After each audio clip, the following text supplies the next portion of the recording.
29 अगस्त को जब ये दिल्ली कैदी लाए गए, दारा शिकोह और औरंगजेब के बीच में 3 युद्ध हुए।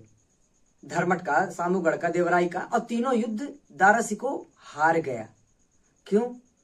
क्योंकि अपने बाप का लाडला होने के कारण वो महलों में ही रहता था। और औरंगजेब का दारा शिकोह का मतभेद आपस में मतलब बहुत पूरा सर्वविदित था। तो औरंगजेब को भेज देते थे कभी दक्कन का सूबेदार बना के, कभी दक्षिण में भेज दिए, कभी गुजरात में भेज दिए सूबेदार बना के। तो औरंगजेब का सेना से भी सीधा संपर्क है। औरंगजेब का बहुत खास है वजीर मीर जुमला। और दारा शिकोह सिर्फ महल में बैठ के, और उसको इतने पद दे दिए थे शाहजहां ने, और इतने कि एक सम्राट को जितने पद रहते हैं, वो बैठे बैठे किसी भी जागीर का सूबेदार, कहीं भी रियासत का किसी भी सरदार को वो एक सम्राट के बराबर पावर रखता था दारा शिकोह। लेकिन जैसे ही शाहजहां जब बीमार पड़ा तो उसने आदेश दिया कि मुझे अब ले चलो, कहाँ? मुमताज महल। तो वहीं पे मैं अपनी आखिरी सांस लूंगा। अब जब शाहजहां बीमार पड़ गया काफी, तो भाई अब वो उठने ना वो झरोका दर्शन दे सकता है, ना दर्शन को मतलब और भी कोई फैसले या जनता आम दरबार जो रोज लगता था वो भी नहीं लगा रहा था शाहजहां।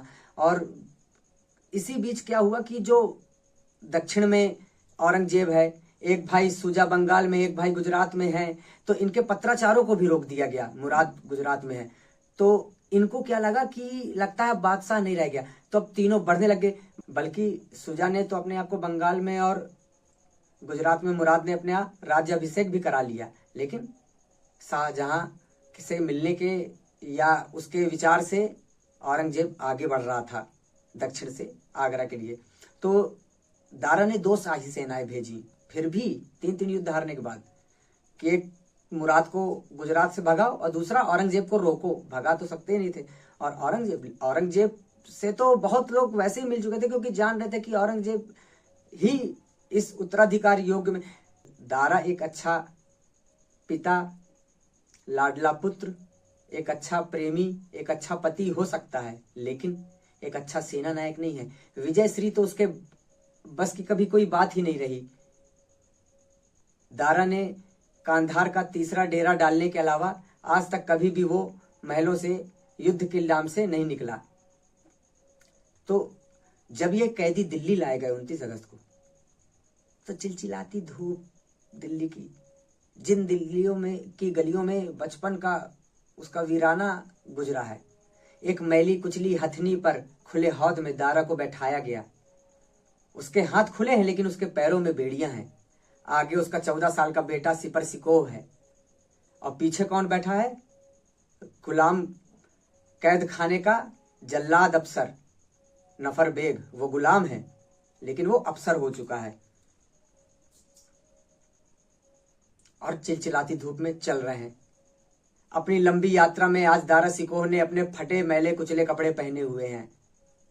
उसके गले में ना तो कोई हीरो का कंठ है, ना उसके शरीर में कोई जवाहरात है, और उसके कपड़े इतने मैले कुचले हैं कि एक गरीब से गरीब भी ना पहने उसे।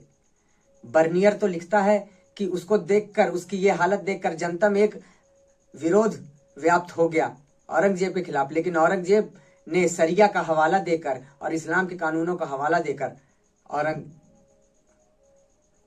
दारा शिकोह को मरवा दिया। और कहते हैं 4 दिन तक उसकी लाश चांदनी चौक में लटकती रही, कि सबक देने के लिए बाकी जनता को कि अगर कोई इस्लाम का या शरिया के खिलाफ काम करेगा तो उसका ऐसा ही अंत होगा। और फिर उसके 14 साल के बेटे सिपर शिकोह को भी मार दिया गया। उसका बड़ा बेटा सुलेमान शिकोह, वो अपने चाचा को दौड़ा रहा है बंगाल में, चाचा के कहने पे, औरंगजेब के कहने पे। उसको बुलवा लिए गए, मतलब छल से बुलवा लिया गया दरबार में। और जब वो पेश हुआ तो वो समझ गया, उसके मंतव्य को भांप लिया औरंगजेब के सुलेमान शिकोह।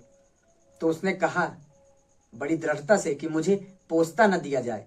क्यों? क्योंकि उस समय पोस्ता एक ऐसा पेय था, आज भी है, तो उस समय अपने दुश्मनों को या और दोस्तों को जिनको पास से बर्बाद करना हो तो पोस्ता दे दिया जाता था। लेकिन औरंगजेब ने उसकी बात नहीं मानी और पोस्ता का पेय उसको दिया गया, और वो भी 1-2 साल में ही मर गया।